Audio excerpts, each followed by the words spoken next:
6 শিডিউলটো কি বস্তু সেইটো নুবুজে কি কথা নহয় জানো মই য'ত থিয় হৈ আছো ক'ত মই থিয় হৈ আছো সেইটো গমেই নাপায় এইটো চলিব নেকি এনেকুৱা হা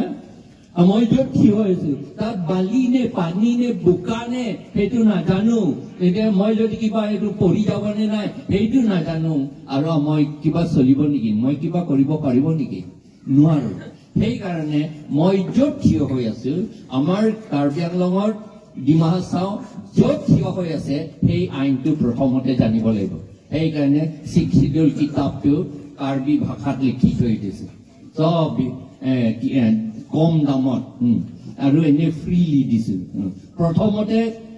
লিফলেটটোকে বহুত লিখিছো লিফলেট লিখি লিখি পেলাই এতিয়া টায়াৰ্ড হৈ গলো আৰু ভাগৰ লাগিছে সেইকাৰণে কিতাপ কৰি থৈ দিছে ইংলিছতো লিখিছো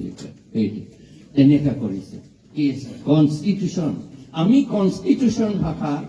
আমাৰ ট্ৰাইবেল সকলে কনষ্টিটিউশ্যন সেই আৰ্টিকেল বিলাকো আমি জানো এইটো মনত ৰাখিব আমাৰ আৰ্টিকেল বিলাকো আমি জানো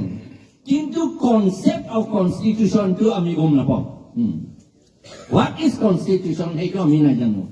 কিন্তু কনষ্টিটিউশ্যন আৰ্টিকেল কথাটো জানো আমি 244A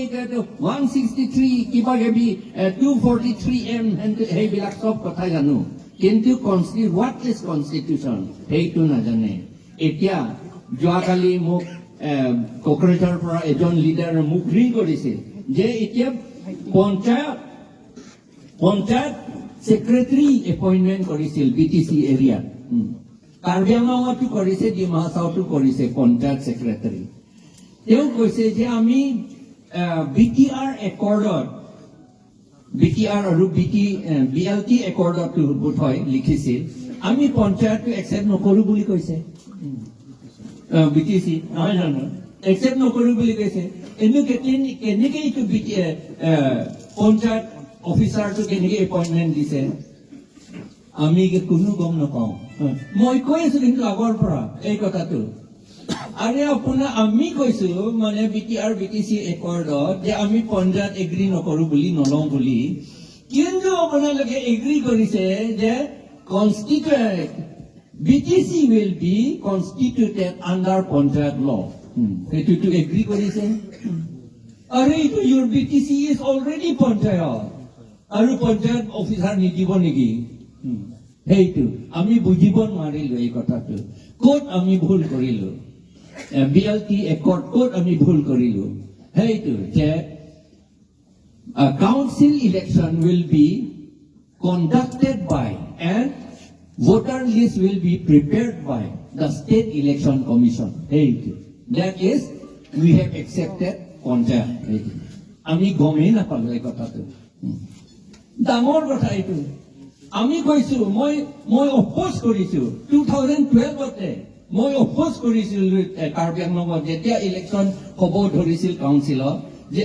তেতিয়া সময়ত আমাৰ মানুহ বেছিও নাছিলে 15 জন মানুহ আছিলে মোৰ ফলোৱাৰ্ছ হাতেৰে লিখি পেলাই ডিচিক দিছিলো যে এইটো নহব এইটো বুলি এইটো 1951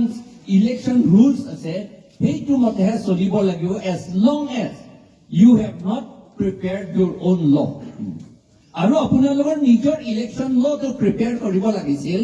under the 6th schedule paragraph 2 sub paragraph 7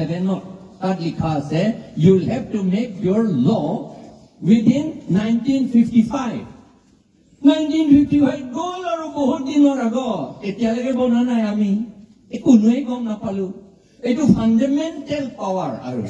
আমাৰ অট'নমাছ কাউন্সিলৰ কাৰণে ফাণ্ডামেণ্টেল পাৱাৰ আৰু এইটো ফাণ্ডামেণ্টেল এইটো কি ফাউণ্ডেশ্যন এইটো যদি সেইটো নহয় তেতিয়াহ'লে আমাৰ কাউন্সিল ফাউণ্ডেশ্যন নাই আচল কথাটো সেইকাৰণে আমি 6th schedule implementation committee বুলি আৰম্ভ কৰিলো 2016ত C15ৰ পৰা আৰম্ভ কৰি মেমৰেণ্ডাম বহুত সাবমিট কৰিলো নামানে তেওঁলোকে হাইকোৰ্ট কেছ কৰিলো হাইকোৰ্ট নম্বৰ আপোনালোকে এতিয়াও হাইকোৰ্ট ৰেকৰ্ডত চাব পাৰিব এইটো PIL নম্বৰ 9/2017 এইটো কেছ নম্বৰ 2018ত September 13th